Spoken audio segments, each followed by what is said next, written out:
In 1920, the world record for the 100-meter sprint was 10.6 seconds. And when that record was set, people genuinely believed it was over. That was it. The ceiling. The absolute limit of what a human body was physically capable of producing over that distance. Scientists said it. Coaches said it. The general public accepted it as fact. Then it got broken. And then it got broken again.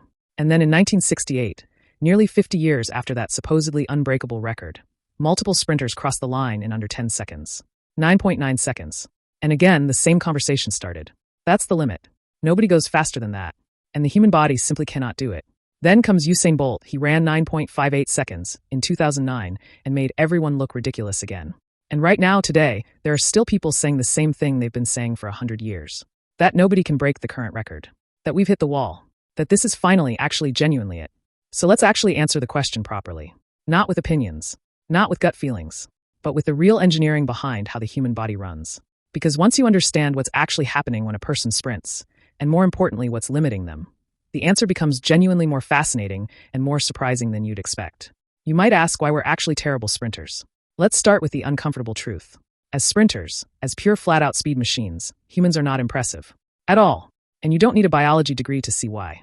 You just need to look at how we're built. Take your calf muscles. Right now, yours are sitting pretty low on your leg. Heavy muscular, positioned down near your ankle. And every single time you take a running stride, those calves have to swing back and forth. And because they're heavy and they're low, it takes a significant amount of force to make that happen quickly. Your legs are essentially trying to spin a weight at the end of a long arm. The further out the weight is, the harder it is to spin fast. Now look at a cheetah, or a horse, or honestly even just your dog. Their leg muscles are all bundled up high, right at the top of the leg, close to the hip. And then long thin tendons, which weigh almost nothing, connect those muscles all the way down to their feet, are essentially just lightweight levers with no heavy muscle dragging on them. The result? They can swing their legs at an insanely higher frequency than we can. More steps per second, more ground covered, more speed. We are physically incapable of matching that. Our muscle structure won't allow it. The maximum frequency a human leg can realistically move at is around 5 steps per second, about 300 steps per minute, and that's the hard ceiling for our muscle fibers. And then there's the foot problem. Our feet are relatively short, which sounds like a minor thing, but it's actually a massive deal for speed. Your foot acts as a lever. The longer the lever, the more speed you can generate off each step. Think of it like gears on a bike. A short foot is a low gear. High force, lower speed. Runner animals like cheetahs, horses, dogs, they walk on their toes. Their effective foot length from toe to ankle is enormous. Sometimes as long as the rest of their leg bones. They're running in the equivalent of a permanently tall gear. We're stuck in second gear all the time. So with our leg frequency capped at around 5 steps per second, and each step covering roughly 2.5 meters at maximum effort, the math gives us a theoretical top speed of about 12.5 meters per second, which works out to around 45 kilometers per hour. That's the absolute ceiling for a human being built like Usain Bolt running at perfect efficiency. For an average person, the realistic maximum is closer to 30 kilometers per hour. But here's where it gets interesting, because recent research has found something that pushes that limit much higher than we thought. Scientists who studied exactly how force gets applied to the ground during a sprint found that if you could optimize the timing of that force, the precise moment in each stride where the foot contacts the ground and drives down, human muscles and limbs are theoretically capable of generating enough power to hit 64 kilometers per hour. That's not a casual jog. That's faster than most speed limits on residential streets. That's a human being moving at the speed of a car in a suburban neighborhood. Now to be clear, no human has ever run that fast. It's a theoretical maximum. The biological ceiling of what our muscle fibers could produce under perfect conditions. But the point is that the ceiling is considerably higher than we've ever actually reached, which means the people saying Usain Bolt's record can never be broken are probably going to look just as wrong as everyone who said the same thing in 1920. But here's where this whole story takes a turn that I think is genuinely one of the most surprising things in all of human biology. Yes, we're slow sprinters. Yes, almost any large predator can outrun us in a straight line over a short distance. A bear would catch us. A large dog would catch us. A horse isn't even close. But over a long distance, we would beat almost everything on the planet. And I don't mean we'd do okay. I mean we are legitimately, scientifically, one of the greatest endurance running machines that evolution has ever produced. Possibly the greatest. And the reason comes down to 3 things that humans have that almost nothing else does. First, the cooling system. Here's the fundamental problem with running for a long time. Muscles produce heat. An enormous amount of heat. In fact, your muscles are so inefficient that somewhere between 74 and 82% of the energy they consume doesn't actually become movement. It becomes heat. And heat is the thing that stops animals. Not fatigue in the way we usually think about it. Heat. Body temperature rises, organs start struggling, and if it gets bad enough, the animal simply has to stop or it will die. A horse can outrun a human for maybe an hour, maybe less in warm conditions, and then it has to stop. Not because its legs gave out, because it's overheating, and if it keeps going it will literally die from heat stroke. So how do we keep going when even the horse has to stop? We sweat, which sounds almost too simple, but the physics of it are staggering. When water evaporates off your skin, it takes an enormous amount of heat with it.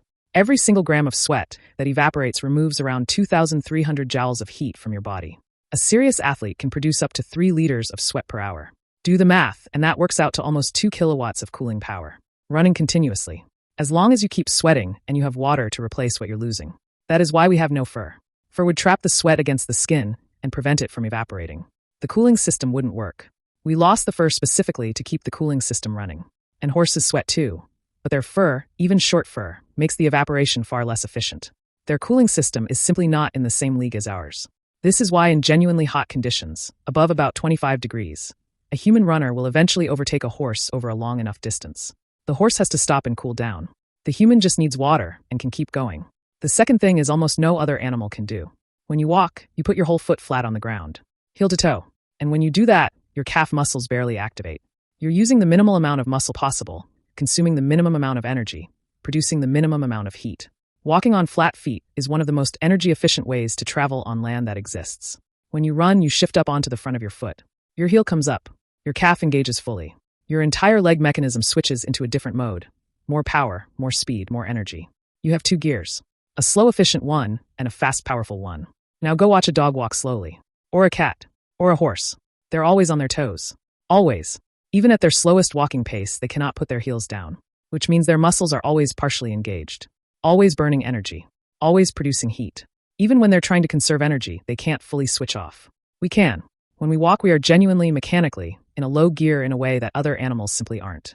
And that means over a long distance, combining slow, efficient walking with bursts of running, we can manage our energy in a way that most animals can't match. Now, the third thing is the one that ties it all together. We walk entirely on our back legs. That sounds obvious because it's just how humans are. But in the animal kingdom, it is genuinely unusual. Most animals that occasionally walk on 2 legs, bears, apes, monkeys, still use 4 legs as their default. They drop back down because it's more efficient for them. True permanent bipedalism, walking and running exclusively on 2 legs as the default, is something we share essentially only with running birds. And it matters because it means our entire propulsion system is in our rear legs. Both of them. All our running power concentrated in the strongest limbs. No energy divided between 4 contact points. Just 2 legs moving us forward. Combined with the cooling system and the 2 gears, it creates something that evolution didn't fully intend as a sprinting machine, but accidentally built one of the greatest long-distance machines ever to exist on the entire face of the Earth. Now the question might arise, how far this actually goes. In 2004, a man ran a 160-kilometer ultramarathon in the Copper Canyons of Mexico against a field of Tarahumara runners, a tribe literally famous for their incredible long-distance running ability. He won. That man was Scott Jurek, a human being, beating humans who had spent their entire lives perfecting long distance, running in some of the most demanding terrain on Earth. But the number that really stops me, the one that makes the whole thing feel almost unbelievable, is what Karnazes did in 2005.